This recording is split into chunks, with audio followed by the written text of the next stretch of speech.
Questo è l'unico locale in tutta Treviso che ha esposto delle zucche, simbolo della festa di Halloween. Tra l'altro senza le tipiche incisioni, ulteriore segno dei tempi che stiamo vivendo. Segnale chiaro di come la notte di Ognissanti sarà quest'anno vissuta in tono minore rispetto ai festeggiamenti a cui eravamo abituati negli ultimi anni.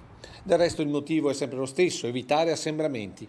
Ecco perché dal sindaco di Treviso, rappresentante di tutti i sindaci del Veneto, arriva forte l'appello ai cittadini. Rispettare il periodo storico che stiamo vivendo, rispettare i commercianti che stanno chiudendo le serrande alle 18 di sera, rispettare i medici, gli infermieri che stanno lavorando in ospedale, rispettare le persone ricoverate nei reparti di malattia infettiva e purtroppo le 8 persone che da oggi sono in terapia intensiva. Quindi l'appello, quello che faccio è di aver rispetto di noi stessi e delle altre persone, quindi se si può sacrificare una piccola festa facciamolo, non farò ordinanze perché sono sicuro che il buon senso dei miei cittadini, dei genitori nei confronti dei propri figli prevarrà e quindi ci sarà un atteggiamento e uno spirito di responsabilità che prevarranno nella voglia di far festa.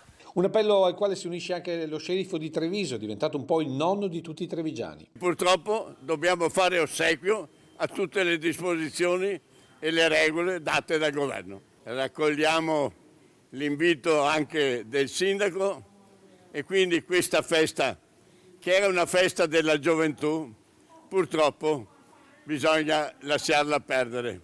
Torneranno tempi migliori. Sindaci che per domani sera puntano al buon senso dei cittadini, ma non per questo senza controlli già programmati dalle forze dell'ordine. Queste norme prevedono appunto che dopo le 18 i locali siano chiusi, però controlleremo anche che le feste private non avvengano, perché molto spesso se il locale è chiuso ci si trova in casa. Ricordiamo che l'ultimo DPCM vieta le feste private, per cui ci sarà personale dedicato appositamente fino alle 2 di notte domani sera per controllare anche questo, ma siamo sicuri che la sensibilità e il buon senso delle persone eviteranno queste circostanze.